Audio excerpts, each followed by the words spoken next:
talk about the PCO nonsense. New stipulation in a... Let's talk about the PCO nonsense here. We're going to run the clip. I'm pretty sure I'm not going to get demonetized by GCW. New stipulation in a match? I have no... So PCO won, if I'm not mistaken. Again, I didn't watch the show. He was in a battle royal, right? Or a scramble, right? Hikaru, you watched GCW, right? Was it a battle royal?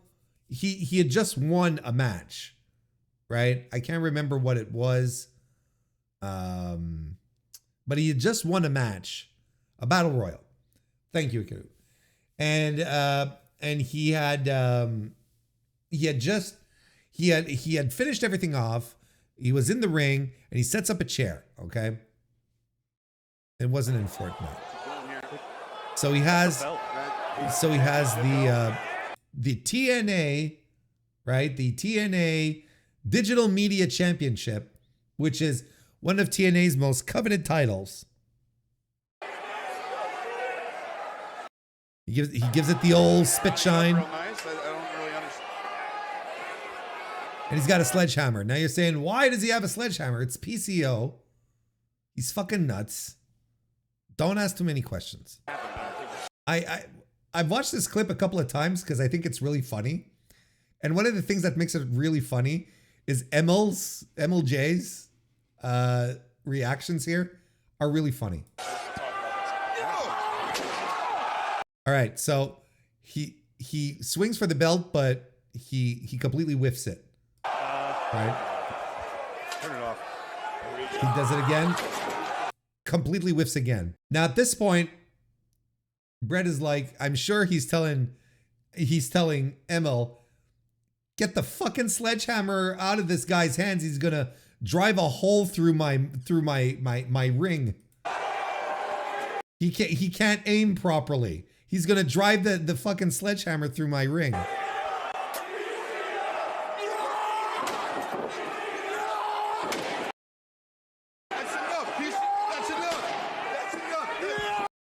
And it looks enough like a shoot to me, right?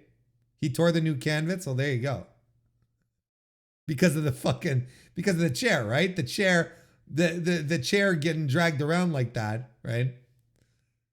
This looks enough like a shoot, right? Because this is not what ML is doing is not a working grab, right? It's not a working grab.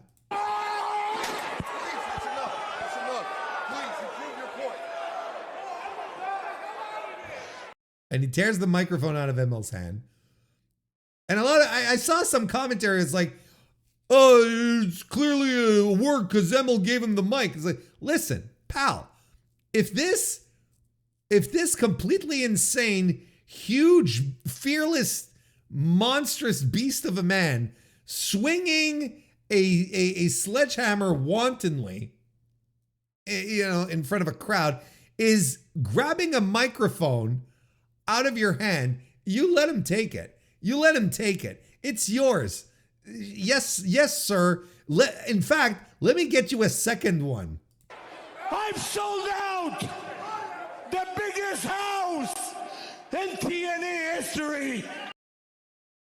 Which was, I believe, true right up until yesterday, right? I think, but the 4,000, he's talking about the 4,000 in the Verdun Auditorium last year for a Slammiversary, right? I can never remember TNA pay-per-view names. Ever. Bound for Glory, Hard to Kill, Slammiversary. Like they all sort of meld together. I can't. He says I sold it out, and I agree. And I think it's been discussed. It's been put out there that PCO, he ran the territory to just like go for all of the, he ran the territory, giving out tickets, handing out tickets at discount, getting in contact to get some corporate pricing, right? I think that this has been documented, right? And when I say he, I mean he and the TNA team, but he specifically, here's what he did. He went to all of the guys that he knows in the gyms everywhere, right? And he goes and he sees his boys. And he's like, come see our show. Viens voir mon show. Viens voir mon show. Ça va être un très bon show. That's what you talk about, and that's how you say it in French Canadian, Quebec. Ça va être un très bon show. Vous allez voir. Venez-vous-en. Vous allez aimer ça. La lutte. Ça va être super bon. That's what he'd say. So that's why there was a lot of an unusually large proportion of very buff men in the audience. And I had noticed, I was like, isn't this a little weird? But there was a lot of particularly buff individuals in the audience in Verdun. And I'm like, man, not everyone in Verdun is like, this is not a proper representation of the average populace of Verdun. Anyway, so they do that, and then they do like a lot of corporate deals. So, you call up a company and you say, hey, we organize this for your for a special social activity for your office. Buy 10 tickets, get them for $10 a piece, kind of thing. Like they just went nuts with all of the marketing strategies for the Verdun show. So yes, PCO, when he does say I sold it out, I agree. But it's not because he's necessarily like this draw. It's because he put a lot of fucking effort into doing this. I sold more t-shirts in one night than any TNA. I sold more t-shirt in one night than any other TNA, and then then GCW is like, cut the feed, because they're trying to get the ref is in there. Emel's still trying to get the microphone off of him. Nothing's working. It's just, it's like complete nonsense. I'm looking at this. I'd be lying if I didn't tell you I thought it was funny. Like, I thought, yeah, of course this is funny. So basically, we all saw this clip. I think it's very funny. And I'm like, is this a work? Because again, like, I'm sort of torn when I was watching this the first time between this being a shoot, but I'm like, look at history. All right, let me lower this for a bit here. Because I was sort of like, look at Emel's behavior, right? His body language. It's like, look, he's like, like, he doesn't look like, it doesn't quite feel like he's being very aggressive. But then again, how do you be aggressive with a guy the size of PCO, kind of thing?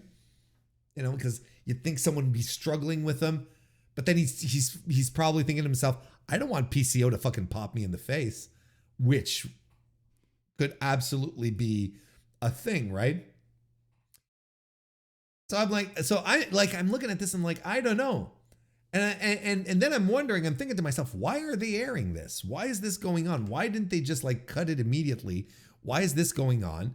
Like, maybe they're setting something up. There's been a lot of back and forth going on, and then when he's talking shit and they cut it, I'm like, well, maybe they should have left it going. Maybe they just should have let him say his thing, tell his piece. So, it's kind of weird. It's kind of weird. So then, of course, things start to get reported. First of all, we have Sean Ross Sapp, or on the Blue Sky, saying those that Fightful Select spoke to at GCW said that he claimed, he being PCO, said that he claimed he was going to further a storyline with TNA, and he went into business for himself. And I'm sitting there and I'm going, oh, this is so gloriously sloppy.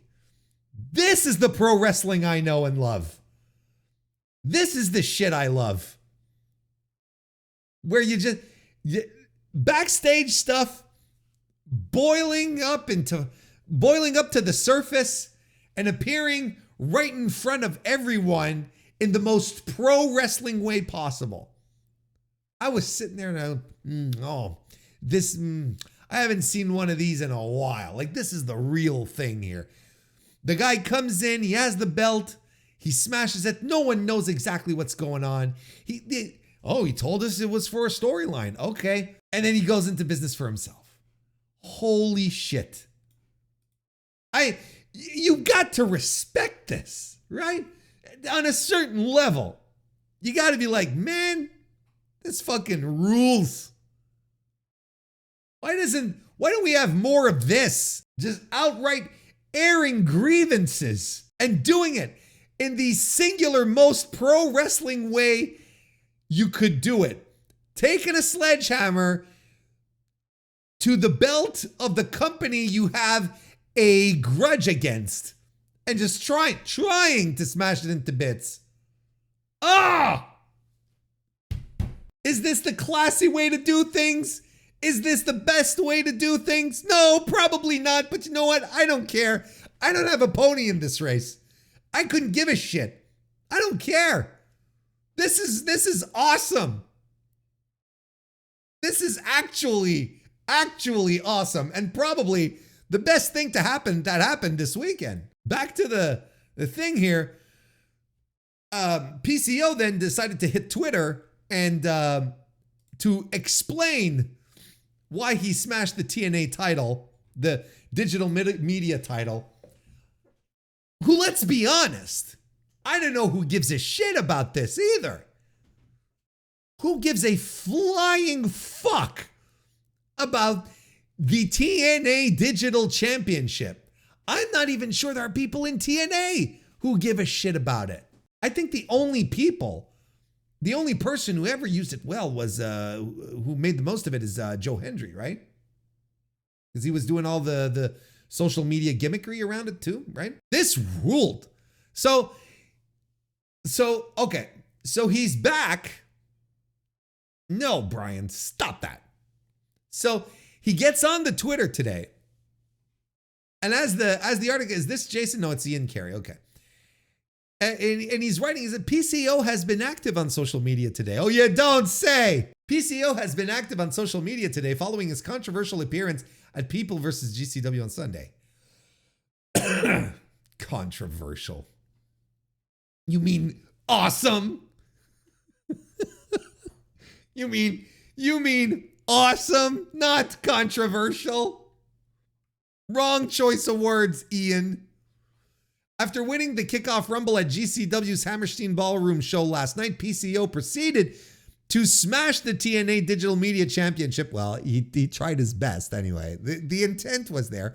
And briefly cut a promo mentioning he's drawn the biggest house, Slammiversary 2024 in Montreal, and sold the most merchandise of anyone in TNA. However, the live feed quickly cut away to a video package.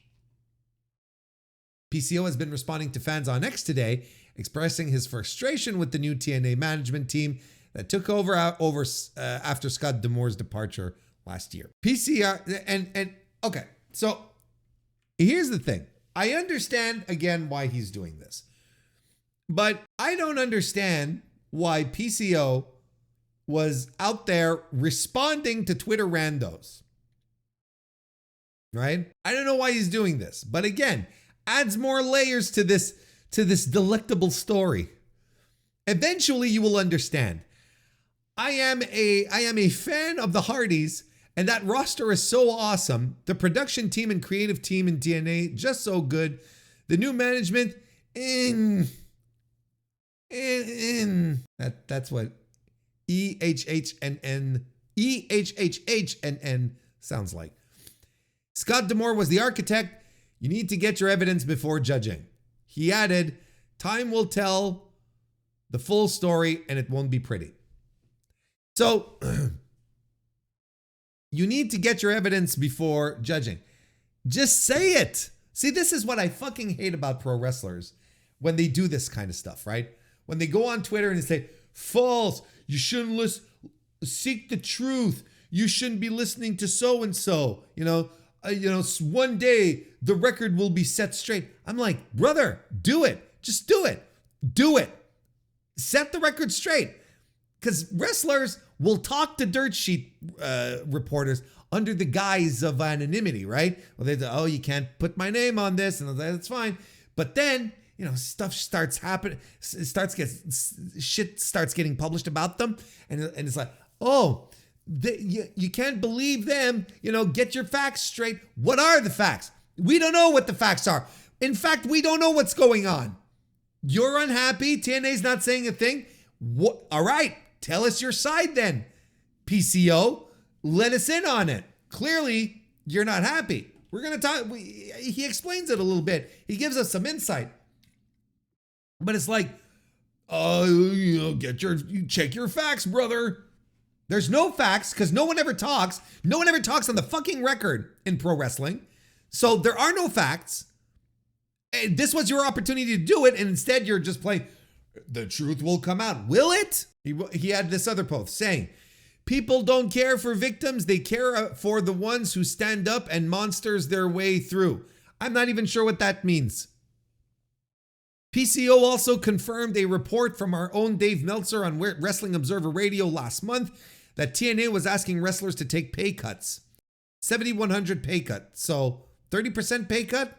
And he says, ask Rhino. He also responded to Body Slam's comments that Scott D'Amore had promised PCO a run with the TNA World Championship. And he responded this, get your story straight, Gerard. It was supposed to be for Rebellion, not Slammiversary. The story had moved on. People talk shit and they don't know half the stories. After the PCO versus AJ Francis match, 1,000 people left the building, which is kind of true. Once PCO's match happened in Slammiversary, there were, I don't know if it was 1,000, but there were a lot of walkouts. People were like, we thought PCO were good. We can go home now. I agree with him on that. That you can actually see it. It's observable. But again, it's like, get your story straight. People talk shit. They don't know half the stories. And tell us, stop being so fucking cagey and go on the record. But that's it. No one goes on record. So what do fans do? They do exactly what fans are doing, right? He later noted that he was not supposed to beat, I guess, Nick Nemeth for the belt. Writing, not Nick, and it was a few days run, but you seems to know more than me. Scott is the architect of the rebranding of TNA. The new management haven't any experience in the wrestling business. In regards to some of the world championship title allegations, right? Mike Gilbert from the Mike and JD podcast, when he was on appearance on the Flagship Plus, which is the Voice of Wrestling flagship paywall, Gilbert had said that PCO had heat with TNA management because he was indeed promised a world title run, and they hadn't been keeping up their side of the deal.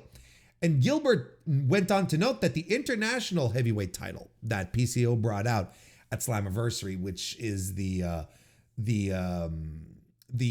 international title that belonged to Lutte Internationale back in the 80s, International Wrestling, the Gino Brito's promotion out of Montreal. The reason he came out, they included that in the angle, was kind of like a make good on the promise that Scott D'Amore had made him, but clearly that management wasn't going to honor moving forward. And even there, Mike Gilbert said, PCO's probably done with the company.